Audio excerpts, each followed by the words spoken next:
So we are learning a lot. Welcome back to the channel and my squatting journey, which is getting really exciting. Now, I still suck at squatting, it's true. But the amount I've learned in the last 2-3 weeks of doing this compared to the last 10 years is fascinating me. And it gets me so excited to see where this can go. The first thing I want to chat about, which I have been discovering a bit more about, which seems so obvious as well, is power leakage. Okay, I was wondering for so long why, if I hop on the leg press and I'm sitting down, I'm nice and secure, why can I lift 150 kilo for 10 reps for a few sets, but then I go to squatting and I can only lift 60 kilo for 10 reps for sets, you know?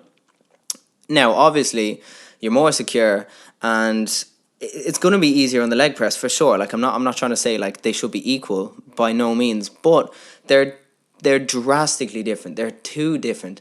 So I was thinking about this for ages. I was looking at other YouTube channels on squatting. Again, I was looking at Ivan Juric. I really have to give like so much props to him. He's a fascinating channel to watch. So do check it out. He squats every single day, deadlifts every single day.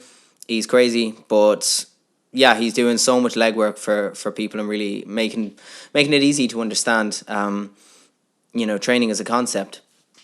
Anyway, so he was chatting about power leakage, and one thing I found fascinating was, right, so the strength is starting in your legs, let's say at the bottom of the movement, but it's the strength has so much distance to cover before it reaches the bar. You know, it has to travel through your legs, all the way up, through your hips, through your core, through your chest, until it reaches the bar and you're exerting that force.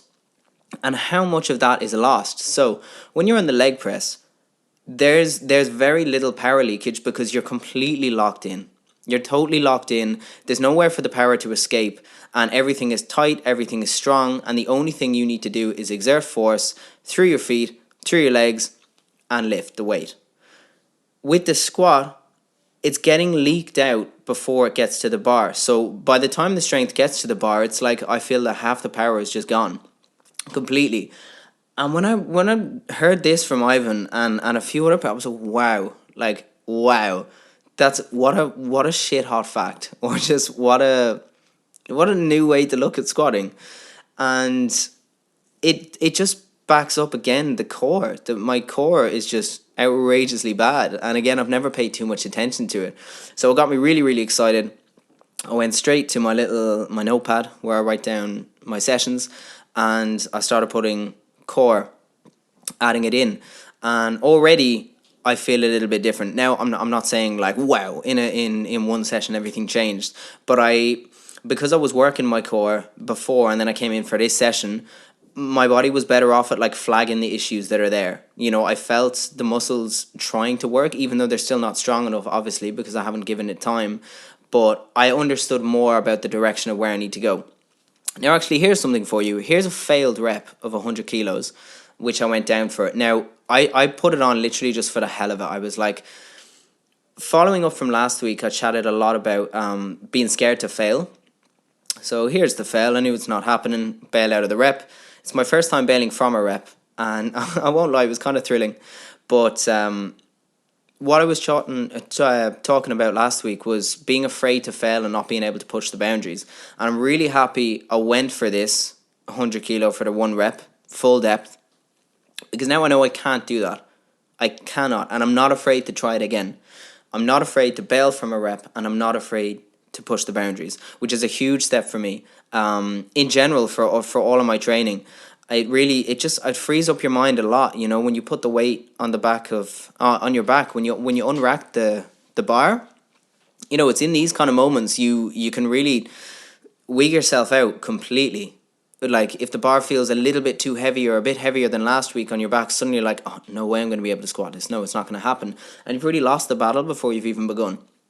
So having that confidence to walk the bar out, know that everything's going to be absolutely okay. If you can't get the weight up, you can just bail out.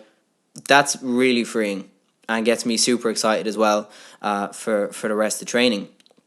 So after that failed 100, I put 90 back in the bar, and that was such a better 90. If you watch any of my last videos on the 90 kilo squat compared to that one just looks so much more comfortable. And already with the other auxiliary movements I'm doing to help, like I'm doing so much glute press, which you'll see later. I'm doing a lot of hip hinge movements. Actually, I've too much to talk about. Like there's this, it's, I love it so much. To me it's fascinating that I can be training for 10 years and totally sucking and still just like learning new information. My mind gets totally blown from these tiny details which are making so much of a difference. You know, I used to really believe that I could have everything in training and that the best way was a balanced session. You know, I'm kind of discovering that I never really had a goal of any training. I just had hopes. So, right, you have like a balanced session and you train, I don't know, 4, 5, 6 times a week. And you sort of hope, like, I hope for a bigger bench press. I hope for bigger arms, if you're a fella. I hope for a bigger squat, a bigger deadlift. The things that people generally want. But they're sort of just hoping you have this balanced session. Whereas right now, I'm like, I don't care. I'm going to get 150 kilo for a triple with good form on full depth. Now, how do I do that? That has totally changed what I'm training and why I'm training. And the why is the biggest thing that I've sort of copped on recently is like, why am I training this muscle? Not just because I've seen other people training like this, not because I don't know, it's just what people, quote unquote, just what they do. Like this hip thrust / kind of glute press, this lights up my lower body like I've never felt before. I love, because I know I'm back, like I only have a 20 kilo plate there on doing that. And the fact that that is exhausting me is just music, because now I know, right, this is really an area I need to focus on.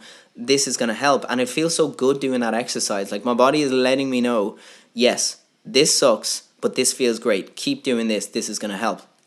The same with these decline sit-ups. I found they really complement the 45-degree angle that I do for the warm-ups, because it's like the total opposite. You know, that hip hinge is working in the opposite direction. You're also working the core. And another thing that I felt which was cool, now I don't know how, like, any truth to this, but where my legs are, okay, when I up at the bottom of the movement here and I go up, my quads, I can feel them like a lot. So I'm lifting majority with my core, but there's no denying my quads are also helping to get my torso up. And they work like right under the hip, like the highest point of the quads, which I find don't get much work at all, even on the quad extensions. It's quite hard to work that part of the muscle. So for me, this is helping the squat. This is flagging all the weak parts of the squat, and I'm addressing them directly. And I don't care that I totally suck at them. Like, that's fine. I cannot wait to improve on them, and let's see where we go. So sort of like final thoughts. That was an amazing learning session for me. The failed rep, the feeling now of the 80 kilo compared to a couple of weeks ago, just from changing a few little exercise, is fascinating, and I absolutely love it. So I'm completely buzzing to get in for the next session and see how it feels. I'm gonna keep training like this because I already feel the difference. So there's no reason to fix anything if it's not broken just yet, and we can adjust things later on. So for now, we're at a failed 100 kilo. That's fine. We're up to 90 kilo with a more comfortable rep. So let's see in the next session. Hopefully it'll feel better again. And we'll keep pushing on from there. You know, if progress goes like this, because on the video you can't really see like how I'm feeling. You can sort of see how comfortable the rep looks, but I know best, obviously, like when I'm at the bottom of the movements, how comfy I am going up. So yeah, let's see. That'll be it for this. This was just a quick one, and I will see you in the next video. Have a lovely day.